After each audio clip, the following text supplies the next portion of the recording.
आज आपण protection of woman from domestic violence act 2005 मधील अत्यंत महत्त्वाच्या सेक्शन 3 बद्दल माहिती घेणार आहोत.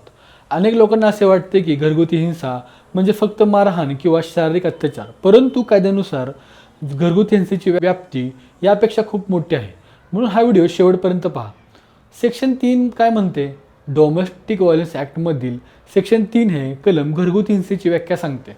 या कलमानुसार एखाद्या महिलेवर झालेली शारीरिक, लैंगिक, शाब्दिक, भावनिक किंवा आर्थिक स्वरूपाची वागणूक जर तिच्या आरोग्यावर, सुरक्षिततेवर, जीवनावर किंवा सन्मानावर परिणाम करत असेल तर ती घरगुती हिंसा मानली जाऊ शकते. पहिला मुद्दा आहे फिजिकल अब्यूज म्हणजे शारीरिक अत्याचार. सर्वात परिचित प्रकार म्हणजे शारीरिक अत्याचार. याचं उदाहरण घ्यायचं म्हटलं तर मारहाण करणे, ढकलणे, जखमी करणे, जीवितास धोका निर्माण करणे, शारीरिक इजा पोचवणे. अशा प्रकारच्या कृत्यांना कायद्यात फिजिकल अब्यूज असे म्हटले आहे. त्यानंतर दुसरा मुद्दा आहे सेक्शुअल अब्यूज. महिलेच्या इच्छेविरुद्ध लैंगिक वर्तन करणे किंवा तिच्या सन्मानाला धक्का पोहोचवणारे वर्तन करणे हे सेक्शुअल अब्यूजमध्ये येऊ शकते.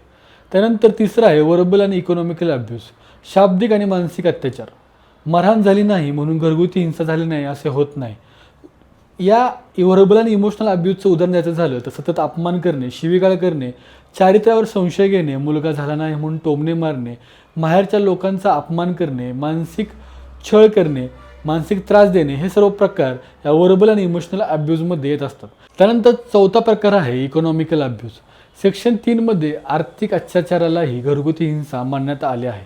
उदाहरणार्थ घरखर्चासाठी पैसे न देणे, महिलेचं उत्पन्न बळजबरीने घेणे, स्त्रीधन वापरणे, आर्थिक साधनांपासून दूर ठेवणे, आवश्यक गरजा पूर्ण न करणे. अशा परिस्थितीमध्ये आर्थिक हिंसेचा प्रश्न निर्माण होऊ शकतो. हुंड्यासाठी छळ.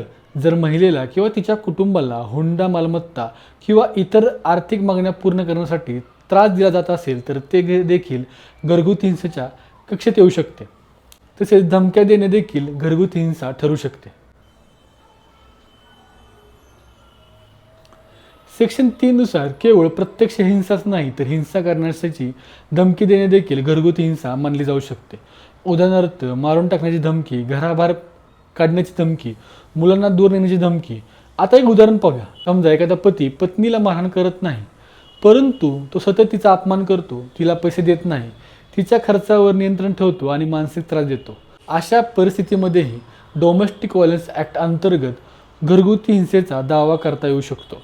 प्रत्येक सिच्युएशन आणि प्रत्येक प्रकरण हे वेगळं असू शकतं. सेक्शन 3 काय महत्त्वाचं आहे? कारण हे कलम घरगुती हिंसेची व्याप्ती स्पष्ट करते. अनेक महिलांना असे वाटते की मारहाण झाली नाही तर कायद्याचे संरक्षण मिळणार नाही, परंतु सेक्शन 3 दाखवून देते की मानसिक, शाब्दिक आणि आर्थिक अत्याचार देखील गंभीर स्वरूपाचा घरगुती हिंसा आहे. मित्रांनो, डोमेस्टिक व्हायलन्स ॲक्ट सेक्शन 3 हे घरगुती हिंसेची व्याख्या करणारे मूलभूत कलम आहे. या कलमानुसार शारीरिक, लैंगिक, मानसिक, शाब्दिक आणि आर्थिक अत्याचार हे सर्व घरगुती हिंसेचे प्रकार असू शकतात. म्हणून घरगुती हिंसा म्हणजे फक्त मारहाण नव्हे तर महिलेचा सन्मान, सुरक्षितता आणि स्वातंत्र्यावर परिणाम करणारे अनेक प्रकारची वागणूक या समाविष्ट होऊ शकते. व्हिडिओ आवडला असेल तर लाईक करा, शेअर करा आणि कमेंट्स, चॅनल सबस्क्राईब करा आणि अशाच महत्त्वाच्या कायदेशीर माहितीसाठी आमच्यासोबत जोडले राहा. धन्यवाद.